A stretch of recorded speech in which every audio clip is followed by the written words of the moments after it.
Hello students, welcome back to my channel. We are back with the part 2 of important questions. बचे हुए remaining जितने भी questions हैं वो विस्तास के हैं 5 to 6 क्वेश्चंस उनको कंप्लीट करते हैं। पार्ट 1 अगर किसी ने अभी तक नहीं देखा हो तो मैंने कल अपलोड कर दिया था इंपॉर्टेंट क्वेश्चंस का, ऊपर कार्ड्स में लिंक आ रहा होगा, पहले उनको देखो एंड फिर ये पार्ट सेकंड कंप्लीट करो। इंपॉर्टेंट क्वेश्चंस हैं, पेपर से पहले करके जाने हैं। कल आप लोगों का पेपर है, all the best to everyone. Paper 4 देना, आराम से रीड करना पेपर को, क्वेश्चंस को लीव मत करना। चलो स्टार्ट करते हैं। सो क्वेश्चन नंबर फर्स्ट है, why is an adult perspective on life different from that of a child. Okay, काफी अच्छा क्वेश्चन है, 2010-13 में आया है एंड ये question one of the most important question है शुड विजार्ड हिट मॉमी का। क्यों बोल रहा हूं, क्योंकि इस क्वेश्चन के टर्न अराउंड करके अलग अलग तरीकों से ये क्वेश्चन पूछा जाता है काफी बार। चाइल्ड के पर्सपेक्टिव को और अडल्ट के पर्सपेक्टिव को कंपेयर करेंगे, एक सिचुएशन दे देंगे वैल्यू बेस में, उसमें आपको बताने को बोल देंगे कि चाइल्ड का और अडल्ट का पर्सपेक्टिव यानी उनकी सोच, उनकी थिंकिंग, उनका एक्सपीरियंस किसी चीज को लेके कि वो अलग क्यों है। ओके, तो देखो बेसिकली क्या है, an adult view of life is different from that of a child. भाई अडल्ट का जो पॉइंट ऑफ व्यू है लाइफ का वो अलग होता है बच्चों के हिसाब से। It is more realistic, practical. Okay, जो अडल्ट का व्यू है वो मोर रियलिस्टिक है, प्रैक्टिकल है, क्योंकि उन्होंने एक तरीके से ज्यादा एक्सपीरियंस किया है लाइफ में। अगर मान लो भाई पहली बार मैं किसी एग्जाम में फेल हुआ या कम मार्क्स आए फर्स्ट टाइम, ओके, वो सिचुएशन शायद हमारे पेरेंट्स ने हमसे बड़े जो है वो कई बार देखी होगी, तो उनका पर्सपेक्टिव उस चीज को लेके पहले से बना हुआ है। चलो, it is from an adult experience in life. उन्होंने जितने भी एक्सपीरियंस किए हैं लाइफ में, जो भी प्रॉब्लम्स फेस करी है, वो सब अपना एक्सपीरियंस बताते हैं लाइफ में। ऑन द अदर हैंड, अब इसका अपोजिट क्या है देखो, the child views the world with rose coloured glasses. काफी अच्छी लाइन है स्टूडेंट, मतलब उनको सब ऐसा होता है ना, प्यारा प्यारा दिखता है, जब भी प्यार हो जाता है तो हर तरफ वॉयलिन बज रहे होते हैं, शाहरुख खान की मूवी आ जाती है। ओके, तो उस तरीके से, क्योंकि अभी चाइल्ड आया है इस दुनिया में, ओके, उसको नहीं पता अप्स एंड डाउन क्या है, बुरे लोग, अच्छे लोग, बुरा पॉइंट ऑफ व्यू, अच्छा पॉइंट ऑफ व्यू क्या है, तो उसको सब अच्छा ही अच्छा दिख रहा है। It is a perfect world untouched by the hard realities of life. ये चीज समझाई हमने, जो हार्ड रियलिटीज हैं, बुरी से बुरी चीजें, अच्छी से अच्छी चीजें, उन लोगों को पता ही नहीं है कि लाइफ में क्या क्या चीजें हैं। उनको तो अभी सब अच्छा अच्छा लग रहा है। Okay, child's view is very innocent as compare to that of an adult. तो चाइल्ड का व्यू जो है वो काफी इनोसेंट होता है कंपैरिजन में अडल्ट के, क्योंकि अडल्ट को वो सारे एक्सपीरियंस हो चुके होते हैं कंपैरिजन में। समझ में आया? तो ये एक आंसर है जो मैंने आप लोगों के सामने प्रेजेंट किया है। काफी इंपॉर्टेंट क्वेश्चन है, इस क्वेश्चन को ढंग से करना। चलो नेक्स्ट पे चलते हैं। सो कंटिन्यू करते हैं क्वेश्चन नंबर फर्स्ट को। Jack told a story which was somehow similar to one of his own experiences of life. तो यहाँ पे आपको पता है जैक अपनी डॉटर को स्टोरी सुनाता है। ओके, सो जैक अपना जो उसका लाइफ का एक्सपीरियंस है उसके अकॉर्डिंग वो स्टोरी सुना रहा है। He wanted to convey to his daughter that whatever parents say or do for their children is best for them। तो जो जैक है उसने अब तक ये एक्सपीरियंस किया है खुद के पेरेंट्स को लेके, बाकी के पेरेंट्स को देखे, कि जो पेरेंट्स हैं वो अपने बच्चे के लिए बेस्ट ही देखते हैं, बेस्ट ही चाहते हैं, और ये मैसेज वो कन्वे करना चाहता है अपनी डॉटर को। But Jo wanted the end of the story to be change, but Jo है वो इस पर्सपेक्टिव से सोच ही नहीं रही है। उसको तो ऐसा लगता है मेरी जो स्टोरी का हीरो है उसके लिए सब अच्छा अच्छा होना चाहिए, इसलिए वो चाहती है जो स्टोरी का एंड हो वो चेंज हो। क्लियर? चलो नेक्स्ट स्लाइड पे चलो।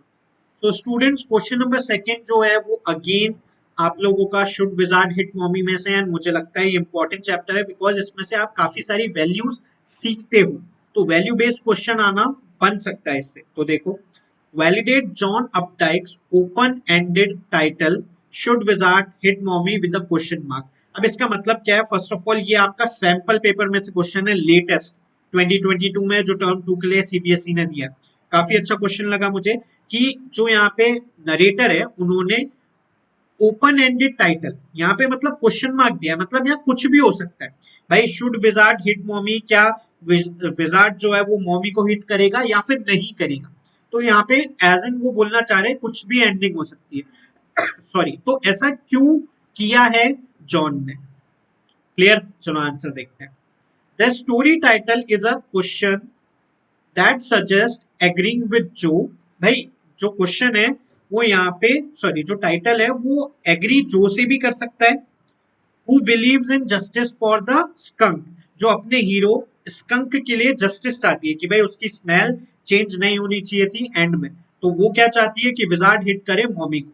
अब आगे क्वेश्चन मार्क है, आगे देखो क्या है। और the father who believes that mothers can not be a mistake. Okay, as in मतलब यहाँ पे क्या है, मदर्स जो है और फादर के लिए भी ओपन एंडिंग है, क्योंकि दोनों के लिए ये ओपन छोड़ा हुआ है कि भाई जो जो लोग जो से एग्री करते हैं, ओके, वो इस एंडिंग को दे सकते हैं। और जो लोग फादर से एग्री करते हैं वो क्या सोचते हैं कि भाई मदर अपने बच्चों के लिए एक मिस्टेक नहीं कर सकती, एज इन वो भले ही शायद गलती से मिस्टेक हो जाए, लेकिन उनकी जो फीलिंग्स हैं, उनका जो करना चाहती है वो गलत नहीं कर रही है बच्चों के लिए। समझ में आया? क्लियर? चलो देखो, बोथ सीम राइट, यही चीज हम बताना चाहते हैं, दोनों सही लग रहे हैं यहाँ पे। The author leaves it open ended for the reader to allow flexibility and creative insight. Okay, देखो अच्छा आंसर है। तो जो ऑथर है उन्होंने इसको ओपन छोड़ा है कि भाई फ्लेक्सिबल रहे आंसर। भाई अगर मान लो बहुत सारे लोग होंगे जो 50% 60% शायद फादर की बात से एग्री करें, और कुछ लोग होंगे जो यहाँ पे जो की बात से भी एग्री करेंगे कि भाई नहीं यार, स्कंक की स्मेल से ऐसा कुछ नहीं होता, x Y Z.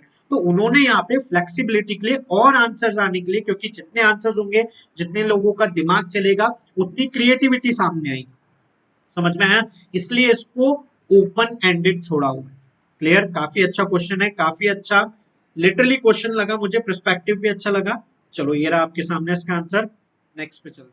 So students, आप लोगों के सामने क्वेश्चन नंबर थर्ड आ चुका है on the face of it का, and one of the most important. Okay, जिस तरीके से मैं प्रेशर दे रहा हूँ, फोर्स दे रहा हूँ, लिटरली मोस्ट इंपॉर्टेंट क्वेश्चन है, क्योंकि या तो अगर ऐसा क्वेश्चन बनेगा, नहीं तो इस थॉट के ऊपर ओके क्वेश्चन बिल्कुल बन सकता है। देखो क्या है, both dairy and lamb are physically impaired and lonely.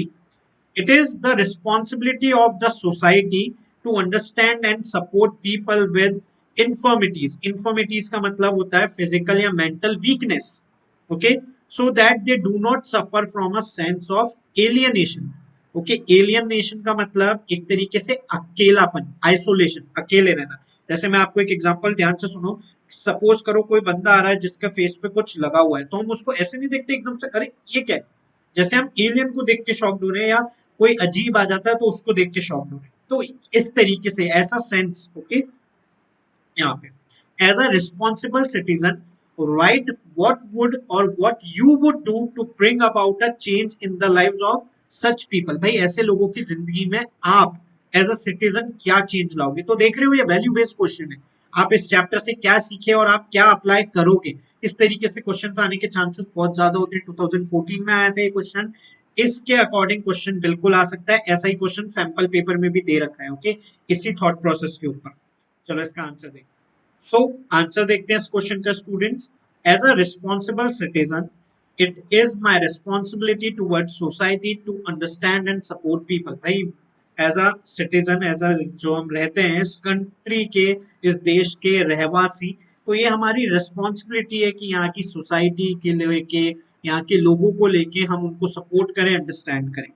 I will always try to be supportive and considerate towards them. Okay, मैं हमेशा उनको साथ देने की, उनको सपोर्ट करने की कोशिश करूंगा। एंड मैं एक चीज यहाँ पे बोलना चाहता हूँ, ये आंसर सबका अपने अपने अकॉर्डिंग हो सकता है, बिकॉज एक general perspective value based question. I will treat them as equals and encourage them to take part in all activities। तो देखो अच्छा पॉइंट है, ये आप बिल्कुल याद रख सकते हो कि मैं भाई उनको एनकरेज करूंगा एज अ, और उनको एज अ इक्वल ट्रीट करूंगा। ऐसे नहीं भाई भेदभाव करना, अलग से उनके लिए लाइन बनाना। ओके, ये एक अच्छी बात हो सकती है, लेकिन आप देखो ये एक सेंस ऑफ लॉस भी उनके अंदर ला सकता है कि यार हमें अलग लाइन में क्यों खड़ा करा, हमें नीड नहीं है, जैसे डैडी को होता था।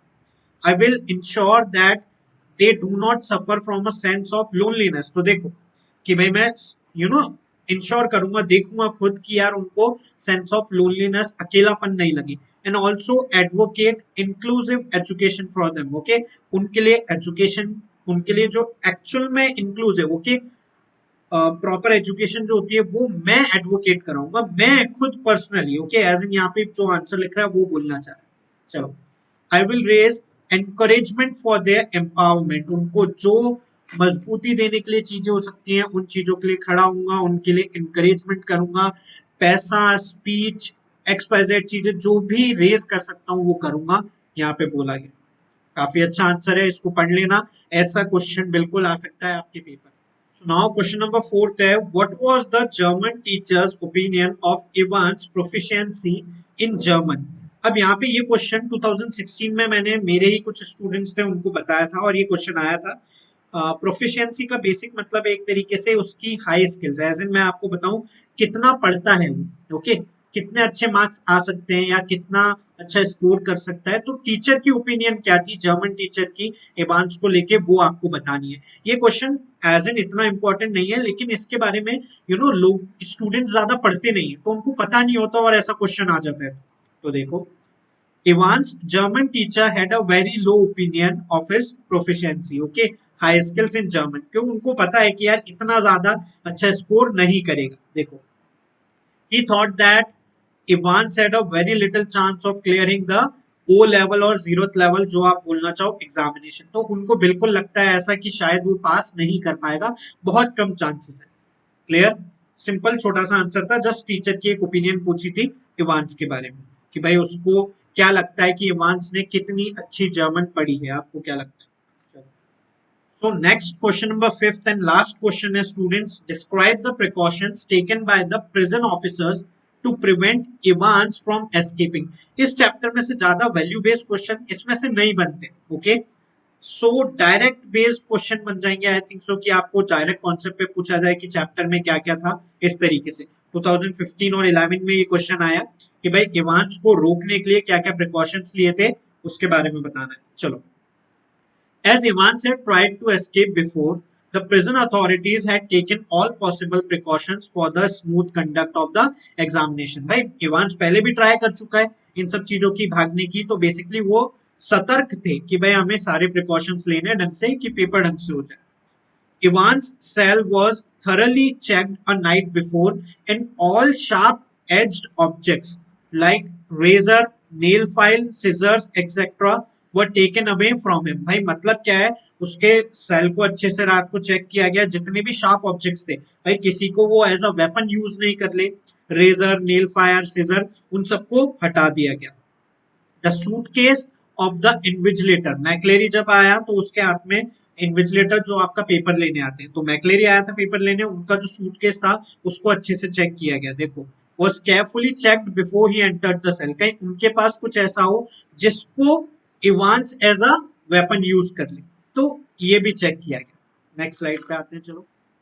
सो कंटिन्यू करते हैं आंसर को। Also the governor had himself decided to supervise the examination by listening in through the microphone connected to Ivan's cell। Okay, Evans के सेल में एक माइक्रोफोन लगा हुआ था और वहां से जो गवर्नर है वो चीजें सुन रहे थे, उस एग्जामिनेशन में क्या क्या चल रहा है, कैसे चल रहा है, तो वो खुद सुपरवाइज कर रहे थे भाई कि कुछ भी गड़बड़ नहीं हो।